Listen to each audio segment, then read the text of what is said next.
Olá pessoal, vamos à 10ª aula do curso de Tecnologias Web. Conteúdo dessa aula nós vamos ver algumas regras do CSS. Então nós vamos ver regras de formatação de texto e plano de fundo. Depois a gente vai ver algumas regras de margens, espaçamento e bordas, formatação dos textos, das tabelas utilizando bordas e margens. E falar um pouco sobre a criação de layouts utilizando o CSS. Vamos começar a aula. Bom, nessa tabela, algumas propriedades para formatação de texto. Então, a gente tem aqui a primeira propriedade, color. A propriedade color, quando a gente usa, a gente vai estar mudando a cor de um texto na nossa página HTML. Então, ao escrever uma regra em CSS, a gente utiliza a propriedade color, e aí a gente vai estar falando que aquela regra, onde ela for aplicada, o texto vai ser da cor que eu defini. Então, aqui as propriedades e os valores são alguns que eu posso definir dependendo do tipo de regra. Se é uma regra, por exemplo, de color, eu tenho que escrever uma cor como sendo o valor. Se for uma regra de alinhamento de texto, como essa segunda, eu teria que escrever em valores alguns desses alinhamentos aqui, que seriam left, right, que seria esquerda e direita, ou alinhamento do texto centralizado ou justificado. Text decoration seriam alguns efeitos decorativos no texto. Efeitos decorativos. Então, nós teríamos esse line through, que é uma linha no meio do texto, aquele taxado, como se fosse algo que está escrito ali com um risco mesmo, no centro das letras. Tem o underline, que é o sublinhado. Então a gente tem algumas propriedades aí para trabalhar com decoração de texto.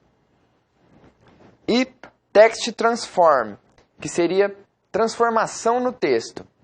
Ao utilizar essa regra ou essa propriedade, a gente conseguiria, por exemplo, deixar o nosso texto, independente se ele for escrito com letras minúsculas, maiúsculas, todo o texto estaria em lowercase, ou letras minúsculas.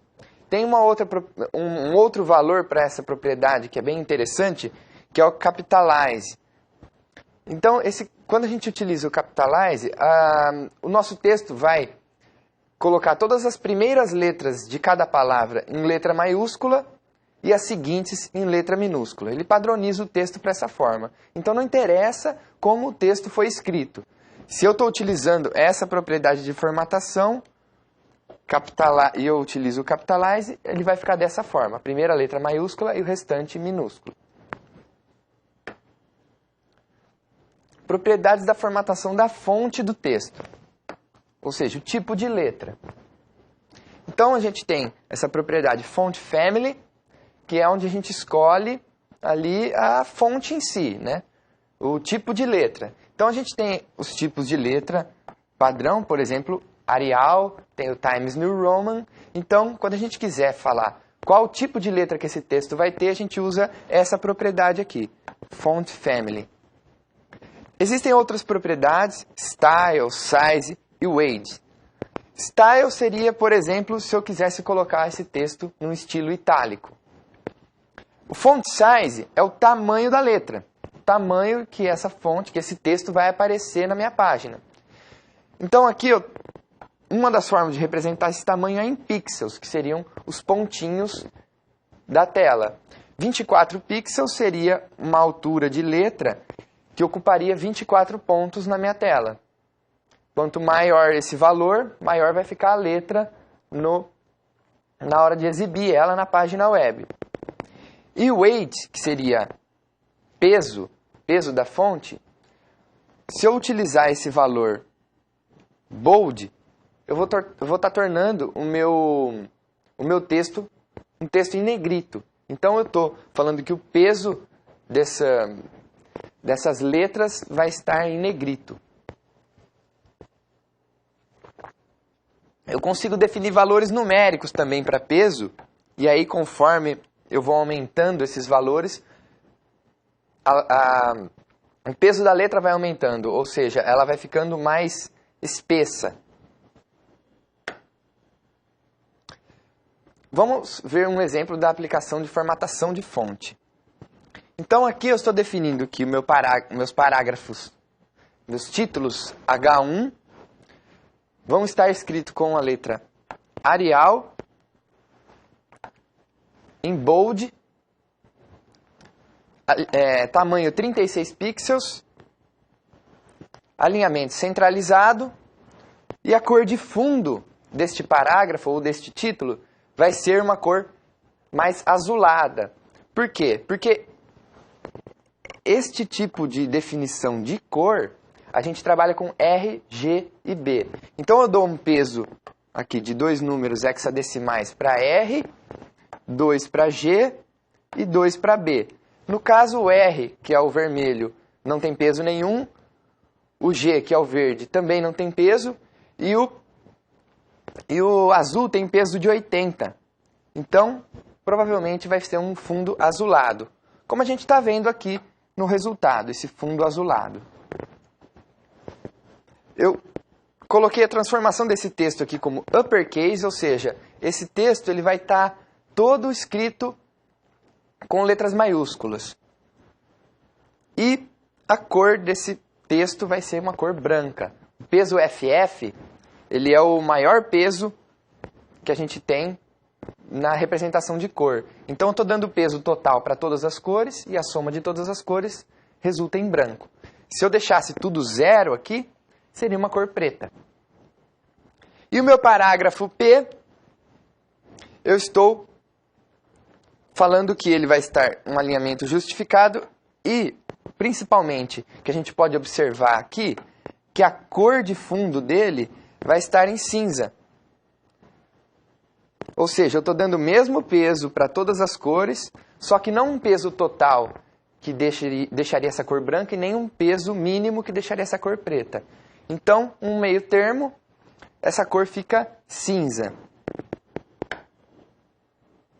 Aqui está o exemplo lá na página HTML, como que a gente utilizaria. A gente estaria escrevendo simplesmente o nosso texto. Então, aqui no H1, vocês podem observar que eu estou escrevendo o texto com a primeira letra maiúscula e o restante todo minúsculo. Mas como eu apliquei essa propriedade uppercase no meu texto, qual que é a exibição dela na página web? Tudo com letra maiúscula. O parágrafo, é apenas o escrito aqui do parágrafo, eu não transformei ele para maiúsculo nem minúsculo, mas a gente pode observar a cor de fundo em cinza.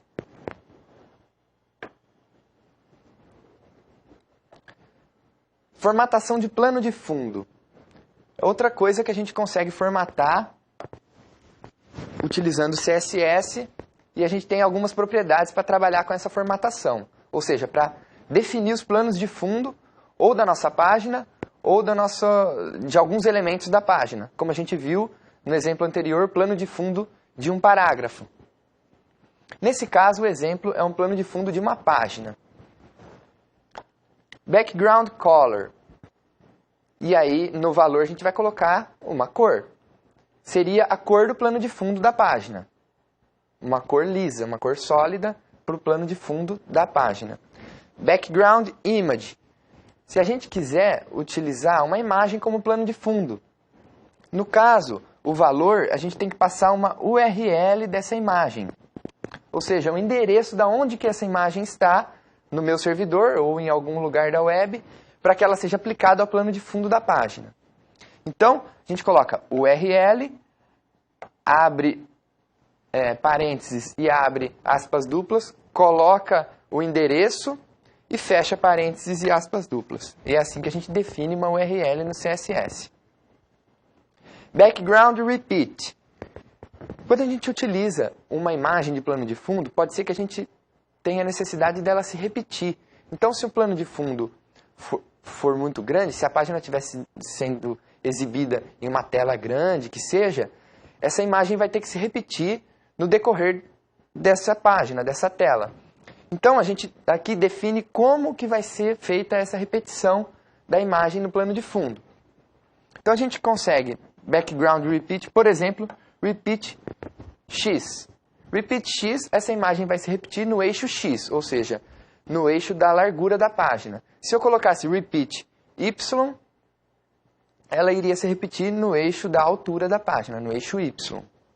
E tem mais alguns outros valores que a gente consegue atribuir. Background position. Eu consigo colocar uma imagem em plano de fundo e que ela se posicione, por exemplo, no canto superior direito da minha página. Eu consigo definir isso com background position. Aqui tem um exemplo dela sendo definida no canto inferior direito. Right, direito, e bottom, inferior. Então ela vai ficar lá no cantinho de baixo, do lado direito da página. Aqui um exemplo da aplicação do plano de fundo na página.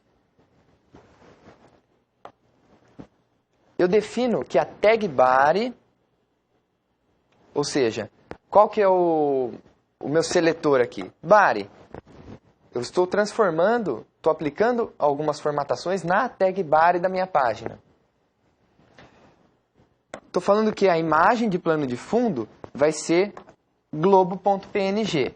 Eu estou passando a URL globo.png porque ela está na mesma pasta da minha página HTML, por exemplo. Eu não preciso colocar o endereço completo dessa imagem. E eu estou definindo embaixo que ela vai se repetir no eixo X. Então, observem aqui que o plano de fundo dessa página vai ter a imagem globo.png e ela só está se repetindo no eixo X, ou seja, no eixo da largura da página. Se no caso eu colocasse aqui eixo repeat Y, eu teria globos se repetindo também no eixo da altura da página. Eu conseguiria também fazer com que esse globo se repetisse nos dois eixos e preenchesse o fundo da página. Vamos ver um pouquinho das propriedades de margem, espaçamento e bordas. Essas propriedades podem ser aplicadas tanto na minha página como um todo, como em alguns elementos da página.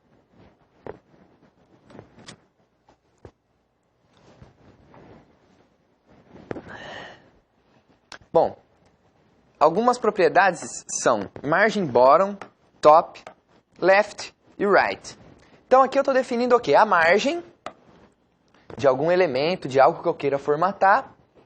E eu estou definindo essa margem na parte inferior, superior, na margem esquerda e direita desse elemento. Então eu consigo definir a margem como de um modo geral. Se eu quisesse definir a margem de um modo geral para os quatro lados, eu usaria só a margem. Se eu quisesse definir essa margem para um dos lados apenas, eu usaria uma dessas propriedades aqui. Como eu estou querendo mostrar todas as propriedades, a gente pode utilizar margens diferentes para cada lado de um elemento. E qual que é o valor que eu aplico aqui? Um valor numérico, um valor em pixels, por exemplo. Então aqui eu colocaria margem top, por exemplo, 10 px, 10 pixels. Então eu teria 10 pixels de margem nesse elemento que eu estou aplicando essa formatação. Propriedades de espaçamento. Espaçamento é diferente de margem e a gente vai ver a diferença dos dois ali mais para frente. Bom, espaçamento a gente usa a propriedade padding e é o mesmo esquema da margem. A gente consegue definir espaçamento para inferior, superior, esquerdo e direito. E se a gente quiser definir um espaçamento geral para os quatro lados, a gente usa só a propriedade padding. Qual é o valor que eu posso aplicar?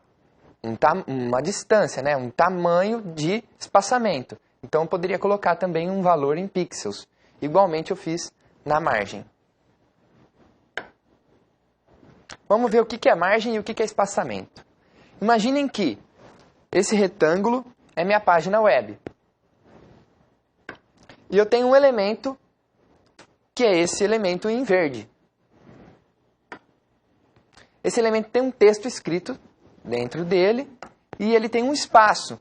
entre ele, esse texto, e a borda do elemento, e entre a borda do elemento e a borda da minha página web. Esse espaço entre o elemento e a página web, ou entre esse elemento e um outro elemento que esteja adjacente, ou seja, o espaço que esse elemento vai ter do lado exterior, o espaço livre que ele vai ter no exterior desse elemento, chamado de margem. E o espaço interior, para que depois desse espaço seja exibido esse elemento, é chamado de espaçamento. Então aqui, para definir o tamanho disso aqui, a gente usaria margin nas nossas propriedades. Para definir o tamanho disso aqui, padding.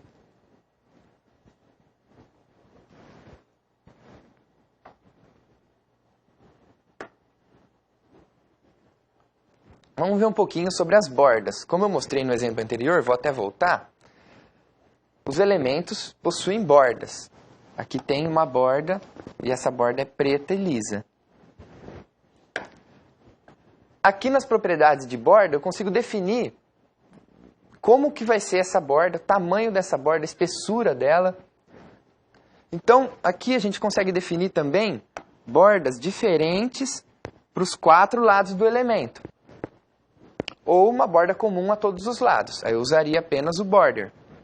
Consigo definir a cor da borda, a espessura da borda e principalmente o estilo da borda. Cor da borda eu usaria como valor para essa propriedade aqueles valores de cor, ou simplesmente eu escreveria red para vermelho, green para verde. Ele entende os dois tipos de valor. Width, que é a espessura da borda, eu conseguiria colocar, por exemplo, um valor em pixels, como eu fiz na margem e no espaçamento. E o estilo da borda, a gente tem vários estilos de borda, eu vou mostrar alguns estilos que a gente pode aplicar aqui no CSS. Bom, os 4 principais estilos de borda.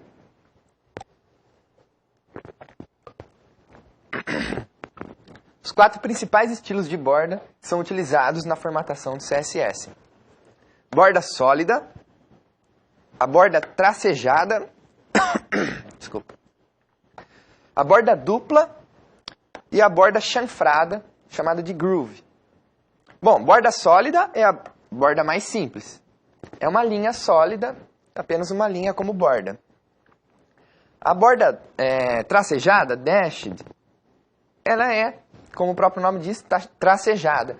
Ela é formada de tracinhos. A gente tem a borda dotted também, que é formada de pontinhos. A gente tem vários tipos de borda aí, mas eu vou passar esses 4 principais. A borda double, que é uma borda dupla, ela é feita de 2 risquinhos, como se fossem 2 bordas sólidas. Só que a espessura, quando a gente define a espessura para essa borda dupla, é a espessura para as 2 bordas juntas. Então, nesse caso, eu tenho 2 linhas fininhas que teriam a mesma espessura de uma linha mais grossa no solid. E a borda groove, ela é formada de uma cor mais forte, que é a cor que a gente define para a borda, e uma cor mais fraca, como se fizesse uma sombra ou um efeito de luminosidade nessa borda. A gente vai ver um exemplo mais à frente. Aqui estão a definição das regras para a utilização dessas bordas, do estilo dessas bordas. Então a gente utilizaria a propriedade border style e à frente o estilo que a gente quer da borda.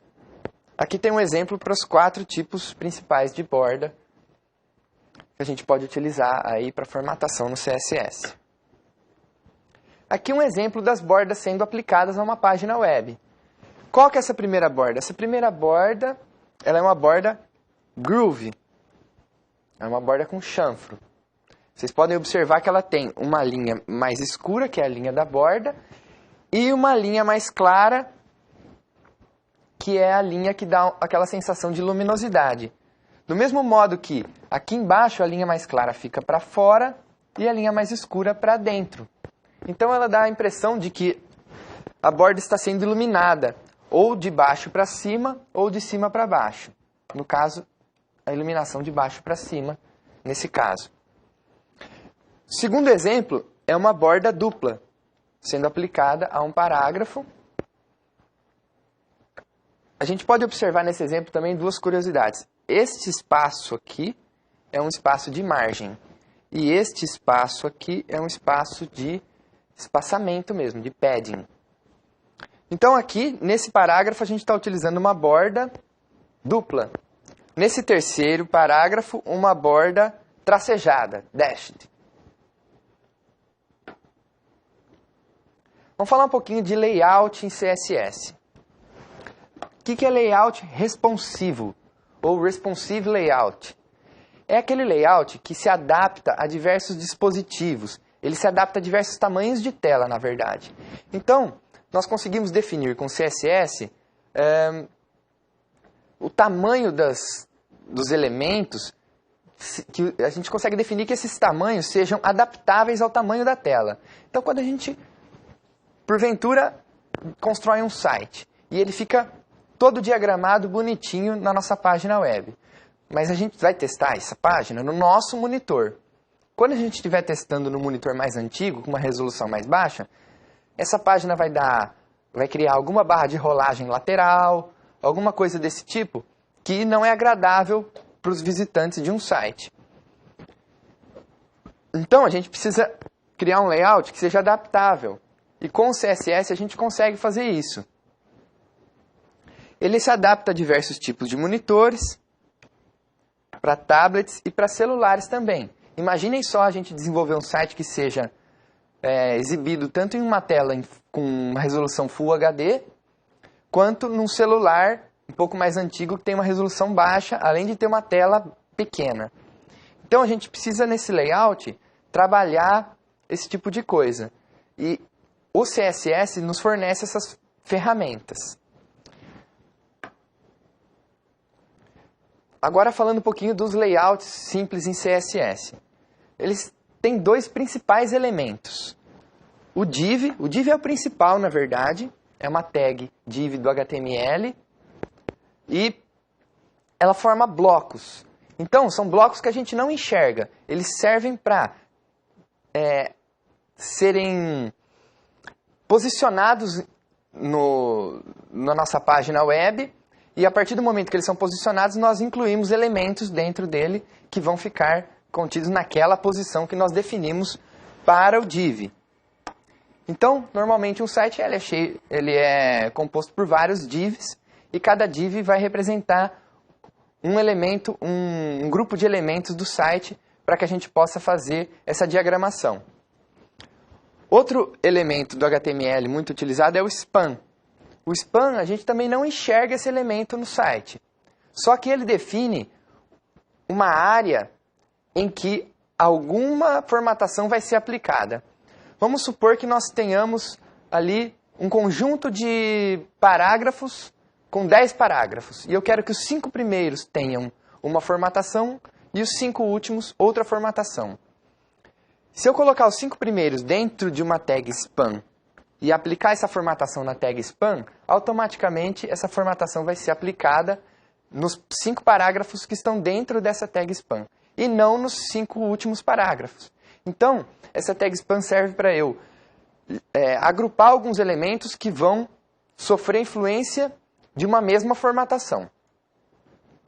Também muito útil para a gente poder criar layouts. Então, a gente consegue separar blocos com formatações específicas. Mas o principal mesmo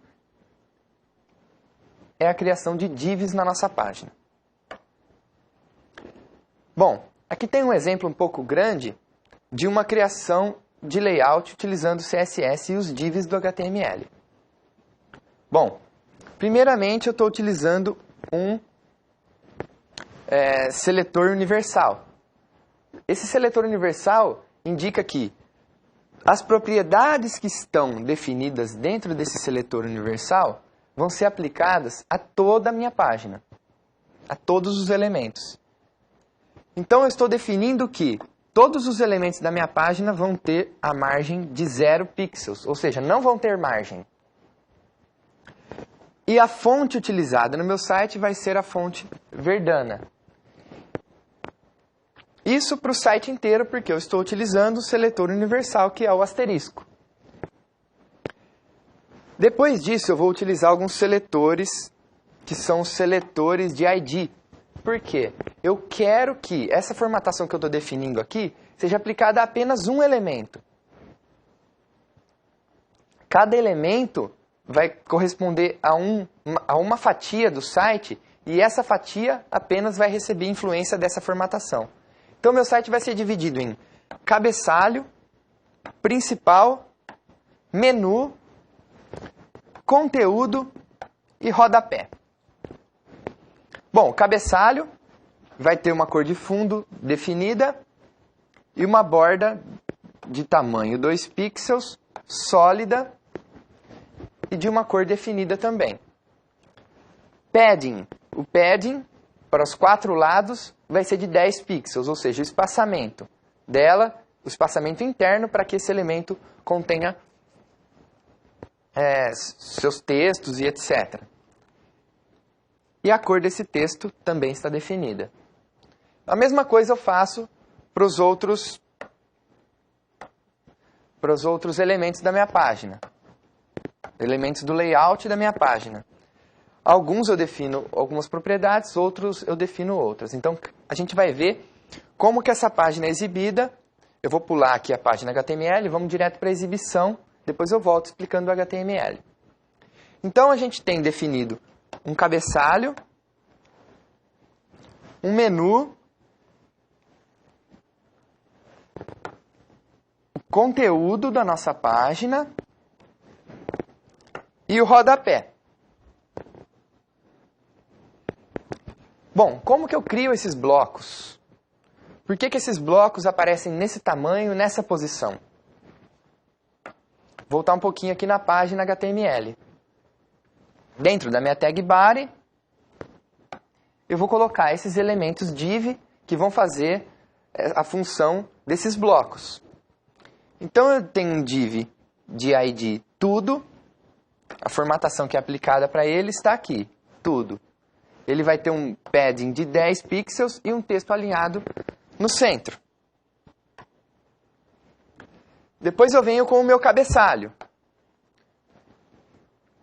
E eu tenho esse texto aqui escrito no meu cabeçalho. Fechei a minha tag de cabeçalho, meu div que chama cabeçalho. Por que eu não preciso definir a largura desse div? Quando eu não defino a largura, ele vai pegar a largura da página toda. Então, vocês podem observar que esse div aqui de cabeçalho, ele pega a largura da página toda. Assim como o rodapé.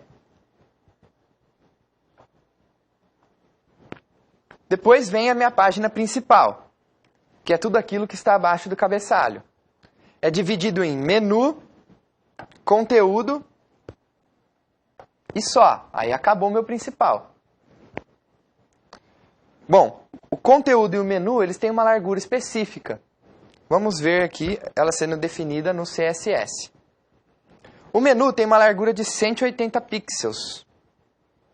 Ou seja, a largura daquele bloco, width é a largura, né?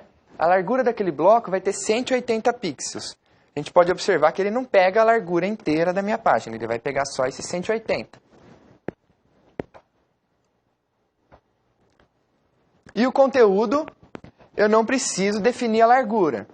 Por quê? Porque, como eu disse, se eu não defino a largura, ele vai pegar a largura da página toda. Como eu estou falando para esse menu ficar alinhado à esquerda, o próximo div vai ser alinhado logo após ele à direita e vai pegar o restante da página. Ele pega a largura toda daquilo que restou para ele. E é assim que a gente vai definindo os blocos do nosso layout. Então, para a criação de layouts utilizando CSS, eu utilizo as tags div e vou definindo para cada uma delas suas propriedades para que elas sejam alocadas e tenham um tamanho correto para exibição no site. Aqui está o resultado. Muito obrigado, pessoal.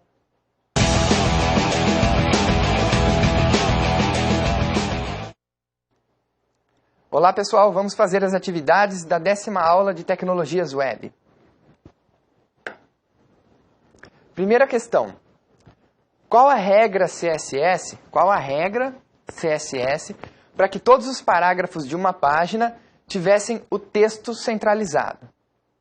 Qual que é a regra que define o alinhamento do texto? Tem uma regra lá que define que o alinhamento do texto seja para a esquerda, para a direita, centralizado ou justificado. Vamos ver qual que é.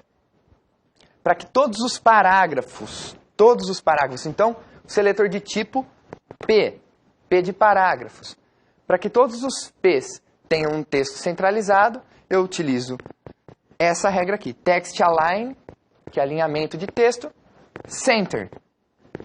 Com isso, os textos vão ficar centralizados. Todo mundo que for usar a tag P vai ter o texto centralizado. Segunda questão. Qual a regra CSS para que se defina uma classe que formate o texto com a cor verde? Bom, eu tenho que definir uma classe, então eu utilizo o ponto antes de um nome à minha escolha. Nesse caso, eu escolhi texto tracinho verde. Eu poderia colocar o nome que eu quisesse. E para definir a cor de um texto, a propriedade seria color, green. Eu poderia também utilizar aquele código de cores do RGB para definir a cor verde. Mas como eu queria um verde mais puro, um verde padrão, eu posso escrever a cor green, que o CSS entende também.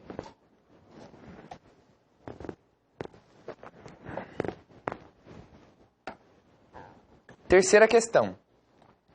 Qual a regra para que se defina uma borda superior lisa e uma borda inferior tracejada em um elemento de ID EL?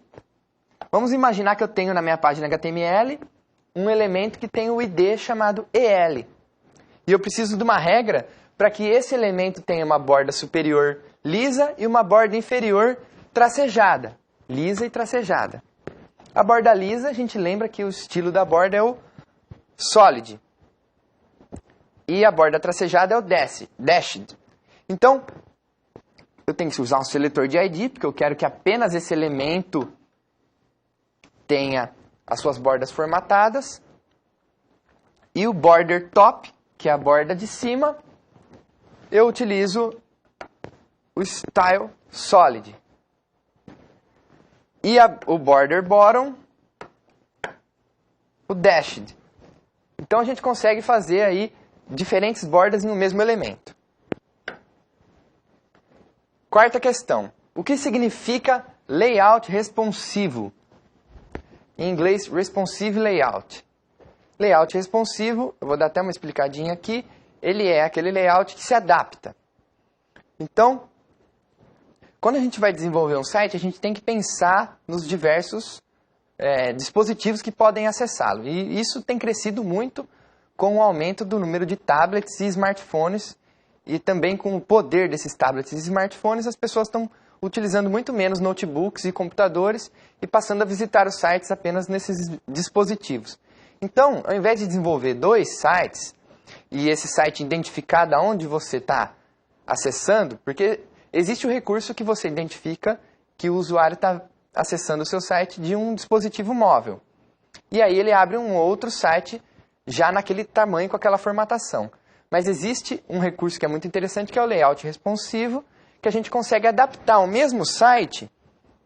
A gente desenvolve uma vez só e ele é adaptável a diversos dispositivos e tamanhos. Então,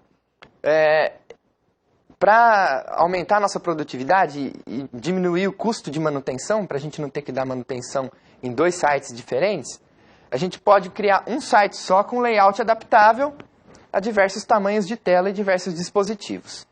Essas foram as atividades, pessoal. Obrigado.